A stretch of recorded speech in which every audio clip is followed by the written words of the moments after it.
Simulireko ebigere njagala kukulabula bangambye nti oyina laale z'oleeta Lubaga without my concern. Njagala kubuulira Lubaga si kisiimuula ate si buli muntu anaavaayo nti ajja kusimuulira Lubaga etoomi. Njagala kukulabula ne sekulabula yenna nti bw'oba ajja Lubaga ntwala omukisa guno okulabula muto wange Kyagulanyi nti Lubaga si kisiimuula nti anaavaayo nti ajja kujja kisiimuulireko ebigere. Njagala kukulabula bangambye nti oyina laale z'oleeta Lubaga without my concern. Njagala kubuulira Lubaga si kisiimuula ate si buli muntu anaavaayo nti ajja kusimuulira Lubaga etoomi. Njagala kukulabula ne sekulabula yenna nti bw'oba ajja Lubaga without my concern. Nakugamba toyinza kujja Lubaga nga tonkoledde invitation.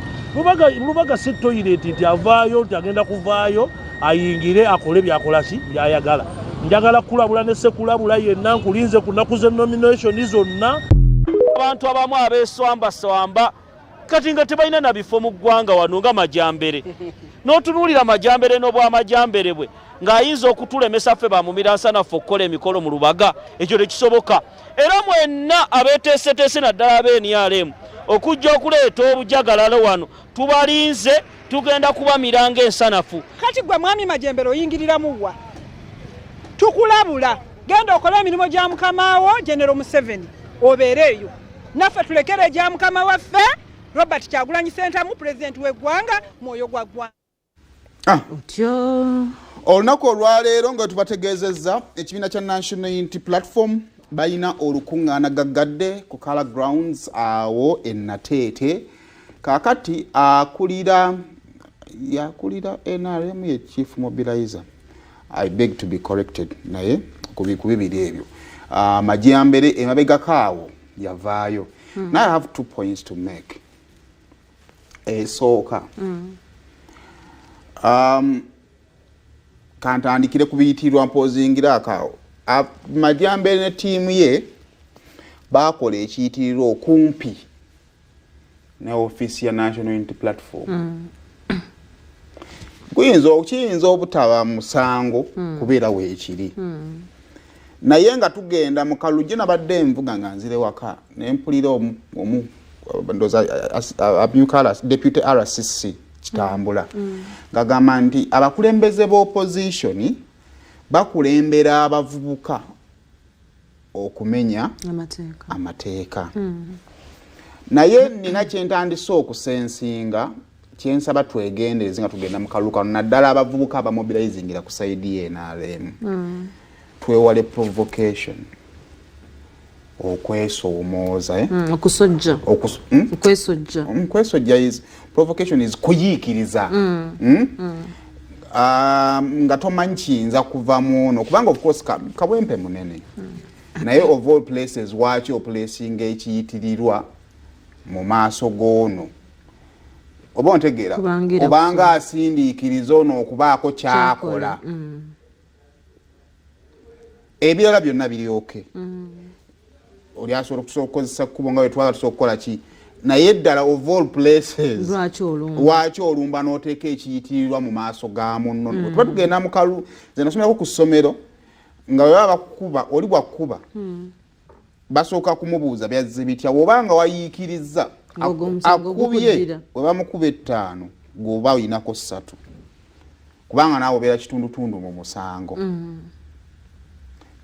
Eyo nooti emu we tuba twagala okugenda mu kalulu akali peaceful nga tetukyogera bwogezi nga we mean it. Ndowooza okuyiikiriza kubeere kutono tetukukolera ddala ate kitandike naffe abalina obuyinza. Kale oluusi oyinza obutakyewala ng'owulira oyagala osoomoza omanyi omuntu obeera ne mulabe oba oyagala omusoomoza omunonyeemu olutalo akole ensobi. Anti naye bwe tugenda mu kalulu akalulu kadiiringa n'obulamu bw'abantu kuba abantu be bali involved mu kalulu abavubuka singa batabuka be bagenda okusibwa. Kati akyo gye nkijja eri nti omusango tuba tusinga okuvunaana bano kuwabya baki bavubuka. Kati nsaba naffe tetuyiikiriza bavubuka bano kukola nsobi kubanga emu ku campaign gundi ya NRM ku mulundi guno nti bano baba wabya ate we baba wabya bote baba siba mwe naye kati nange kyensaba nti abavubuka bano ate nammwe temubayiikiriza. Nze ndowooza eyo yange. Ekyokubiri era kigenda kudda era ku bakulembeze. Uganda eri open eri buli omu. Nga president bwe yakubye olukungaana Kololo. Akalulu ke tugenda mu buli omu asobola okukuba kampeyini wonna waakola ki? Ku kifo kyaliko. Mu bukulembeze ng'oli mu kifo ky'obukulembeze tosobola kugamba nti gundi wano tojjaawo. Ndowooza si kifaananyi kirungi eri abakulembeze. Kyekimu era kiddayo era kukireera nti oba provoking. Waki oleeta abantu ng'oledde omaze obbakyajinga. Kubanga abagenze Kololo bo bagenze basanyufu bagenze kusisinkana mukulembeze waabwe. Bana abajje natete waki obateekamu omutima nti gundi agenda tuyiikiriza. Olaba bw'obajja ku mulamu ogw'okwogera ebyabwe n'oguzza mu ndabanga mmwe ababa babayamba ate okubatemera ekkubo okukola ebirala. Tobayiikiriza. Akalulu kasigale nga kali open. Ballot ena alamula. Tuleme kutandika kujijikawo obuntu butandika kulowooza muntu nti ffe batukola bwe bati. Ffe batukola bwe bati. Uganda is open. Omuntu awandiika wagenda okukubira kampeyini ne bamulemesaawo. Ekyo kiri awo. Naye ate poliisi webanga erina gwe approve nze negamba nti wano musobola okukolerawo.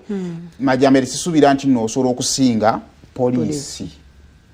Poliisi webanga emaze okwapproving ekifo then ebirala osobola obikola ki? Okubireka. So nsaba olunaku olwaleero kigenda munange ekiri nnyo mu bantu abo baba bamanyi ate kati ffe banaatugambako. Ife tetugambwako. Naye si kituufu.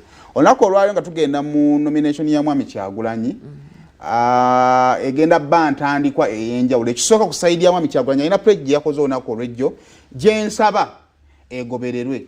Yasabye abawagizi be temugenda gyagenda nominatingibwa. Mutambule nga mugenda ku kifo. Ekintu ekyo twakirabyeko olunaku olw'ejjo.